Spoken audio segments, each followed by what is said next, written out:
오늘 성경 말씀은 마태복음 12장 22절에서 37절입니다. 오늘 본문에서 사람들이 예수님께 병자 한 명을 데리고 왔습니다. 그 병자는 눈이 멀고 말을 못하는 사람이었는데 그렇게 된 것은 단지 육신에 문제가 있어서 그런 것이 아니라 귀신이 들렸기 때문이었습니다. 그 사람의 육신적인 눈과 입은 멀쩡한지는 모르지만 귀신이 그의 생각과 몸을 사로잡아서 보지 못하고 말하지 못하도록 지배하고 있는 것이었습니다. 그래서 예수님께서는 그 사람을 고쳐주셨습니다. 예수님이 그를 지배하는 귀신을 쫓아내 주시자 귀신 들렸던 사람은 곧 보게 되고 말할 수 있게 되었습니다. 귀신 들린 사람이 멀쩡해진 모습을 보고 무리들은 놀랐습니다. 여기서 놀라다라는 말은 엑시스탄토라는 말로 이것은 얼이 빠진 정신이 나간이라는 뜻입니다. 그들이 귀신 들린 사람을 예수님께로 데리고 올 때는 예수님이 이를 고쳐주시기를 기대했기 때문인데 막상 그 일이 눈앞에서 일어나게 되니까 놀라서 정신이 없었던 것입니다. 그리고 무리들이 놀라서 예수님에 대하여 한 말이 이는 다윗의 자손이 아니냐였습니다. 예수님이 귀신 들린 사람을 고쳐주시는 모습을 보면서 그들은 예수님이 다윗의 자손이 아니냐라고 스스로 물었습니다. 이 물음은 그들이 예수님의 족보가 궁금해서 묻는 것이 아니었습니다. 그들이 다윗의 자손이라고 말한 것은 바로 이 예수가 메시아가 아니냐라는 물음이었습니다.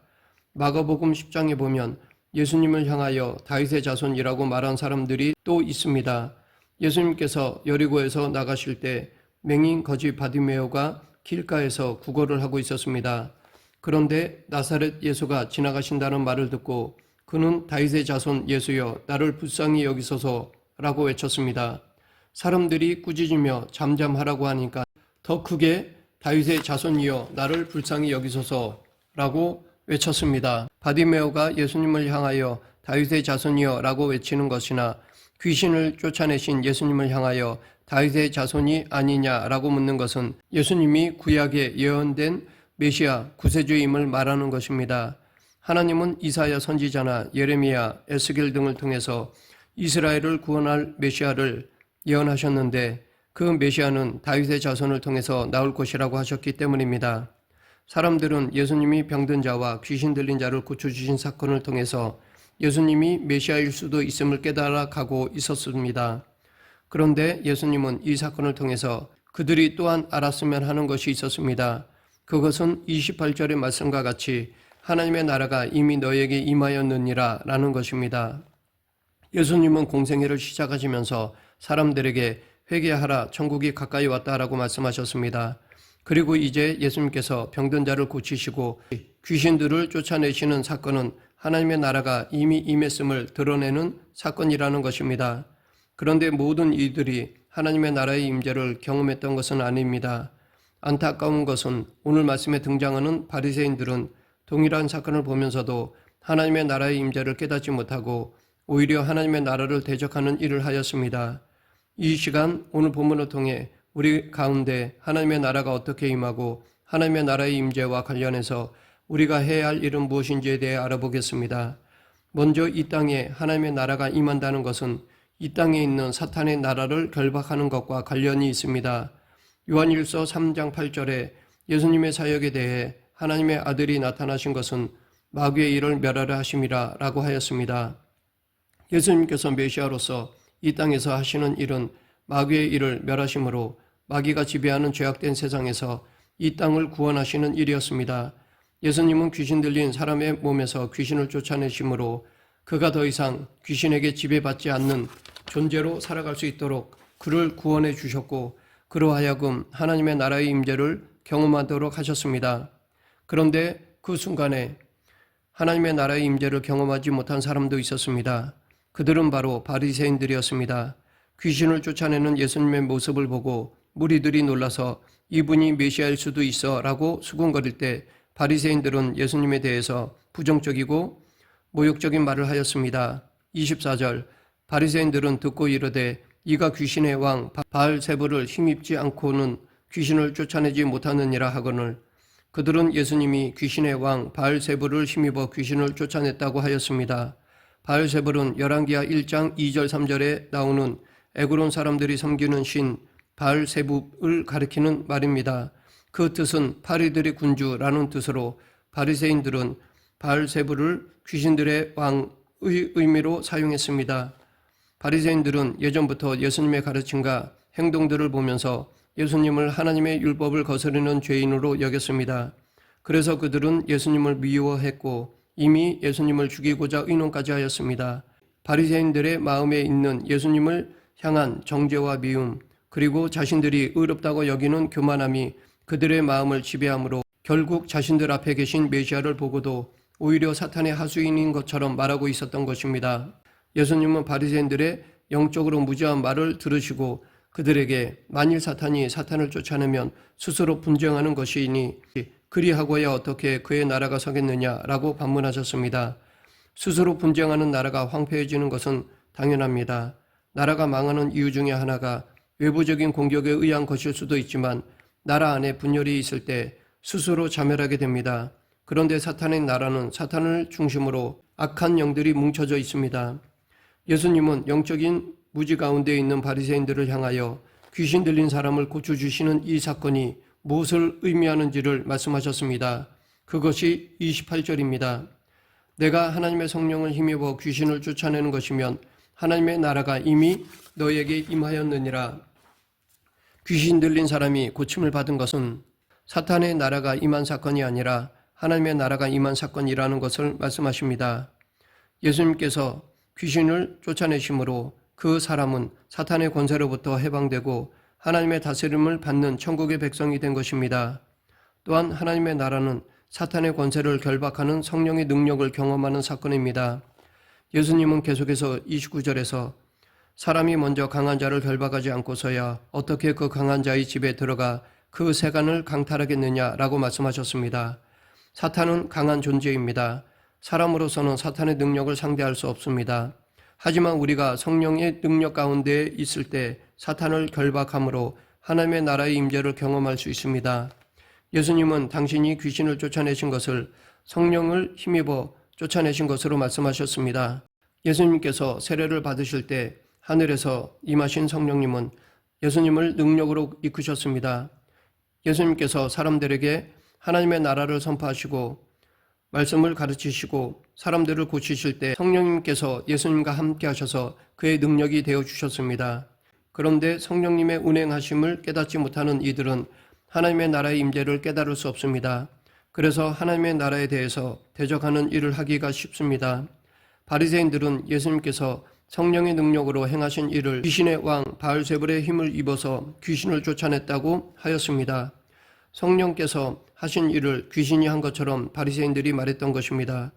예수님은 이러한 바리새인들에 대해 그들의 말은 당신을 모독하기 위한 것이겠지만 정작 그들의 말은 성령님을 모독하는 죄를 지은 것이라고 책망하셨습니다. 31절 그러므로 내가 너에게 이르노니 사람에 대한 모든 죄와 모독은 사하심을 얻되 성령을 모독하는 것은 사하심을 얻지 못하겠고 사람들은 서로를 향하여 조롱하고 욕하는 죄를 지을 수 있습니다.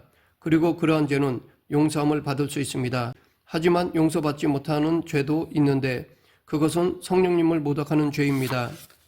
계속해서 또 누구든지 말로 인자를 거역하면 사하심을 얻되 누구든지 말로 성령을 거역하면 이 세상과 오는 세상에서도 사하심을 얻지 못하리라 라고 말씀하셨습니다. 성령님께 순종할 때 심판을 면할 수 있습니다.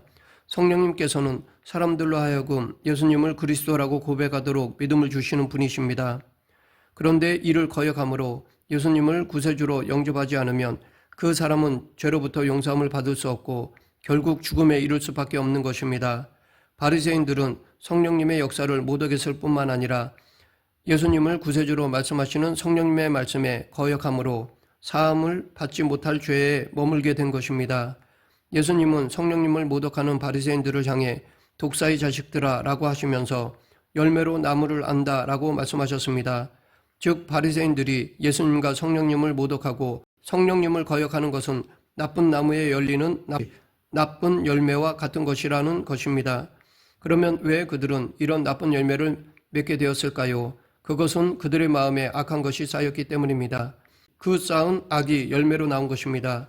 바리새인들이 그 마음에 악한 것을 쌓아놓음으로 사탄의 활동 모델을 만들어주게 되었고 죄의 지배를 받게 된 것입니다. 하나님의 나라의 임재는 성령님이 내 안에서 역사하시고 그것이 말과 행동으로 나타나는 것입니다. 갈라디아서 5장 22절에 성령의 열매에 대해 오직 성령의 열매는 사랑과 희락과 화평과 오래 참음과 자비와 양성과 충성과 온유와 절제니 이 같은 것을 금지할 법이 없느니라 라고 하였습니다. 우리 마음에 성령님이 계실 때 우리는 좋은 열매를 맺는 언어와 행실을 하게 되고 하나님의 나라의 임재를 경험하게 됩니다. 그런데 반대로 갈라디아서 5장 19절부터 21절에는 성령의 열매가 아니라 육체의 열매를 말하고 있습니다. 육체의 일은 분명하니 곧 음행과 더러운 것과 호색과 우상 숭배와 주술과 원수 맺는 것과 분쟁과 시기와 분냉과 당 짓는 것과 분열함과 이단과 투기와 술 취함과 방탕함과 또 그와 같은 것들이라. 전에 너에게 경계한 것 같이 경계하노니 이런 일을 하는 자들은 하나님의 나라를 유업으로 받지 못할 것이요 사탄의 세력을 결박하기 위해서는 우리 안에 사탄이 지배할 터전을 없애버려야 합니다. 그렇지 않으면 하나님의 나라를 유업으로 받지 못합니다. 마음 안에 악한 것들이 있을 때는 성령의 지배가 아니라 사탄의 지배를 받을 수밖에 없습니다. 바리새인들의 마음에 예수님에 대한 미움과 자기 자신에 대한 교만이 있었기에 그들은 성령이 아닌 죄의 지배를 받게 된 것입니다. 그런데 음부의 권세를 결박하고 이 땅에 하나님의 나라의 임재를 선포하는 사역은 예수님께만 부여된 사명이 아닙니다. 예수님은 교회에 이 사명을 주셨습니다. 마태복음 16장에서 예수님께서 제자들에게 너희는 나를 누구라 하느냐라고 물으셨습니다. 그때 베드로는 주는 그리스도시요 살아계신 하나님의 아들이시니이다 라고 고백하였습니다. 그러자 예수님은 내가 내게 이르노니 너는 베드로라 내가 이 반석 위에 내 교회를 세우리니 음부의 권세가 이기지 못하리라 라고 말씀하셨습니다. 예수님을 메시아로 믿는 이들은 예수님과 같이 음부, 죽음의 권세, 사탄의 권세를 물리치는 존재로 세움받은 것입니다. 그러하기에 예수님을 그리스도로 믿고 살아가는 이들에게 있어서의 과제는 날마다 사탄의 권세를 결박하고 하나님의 나라를 확장하는 일입니다. 하지만 사탄의 나라를 부수는 일을 감당하기 위해서는 사람의 힘으로는 그 일을 감당할 수 없습니다. 성령님의 도우심이 필요합니다. 예수님께서도 오늘 본문 28절에서 내가 하나님의 성령을 힘입어 귀신을 쫓아내는 것이면 하나님의 나라가 이미 너에게 임하였느니라 라고 말씀하셨습니다. 이와 같이 성령님의 능력이 우리 가운데 역사할 때 하나님의 나라의 임재를 체험할 수 있습니다. 교회와 성도는 사탄의 권세에 사로잡힌 자가 아니라 사탄의 권세를 결박하도록 부르심을 받았습니다. 그러기 위해서는 우리 안에 악한 영이 역사하지 못하도록 성령님의 다스림을 받아야 합니다. 사탄은 우리를 다스리기 위해서 우리 마음에 가라지와 같은 악한 것을 뿌려놓습니다. 사탄은 우리 마음에 있는 미움과 교만, 음행, 시기 등과 같은 악한 죄성들을 자극하여 악을 행하게 합니다. 그러나 우리 마음에 하나님이 원하시는 선한 것으로 채울 때 사탄의 권세는 결박당하게 되고 성령님께서 우리를 다스리심으로 하나님의 나라가 임하는 것입니다.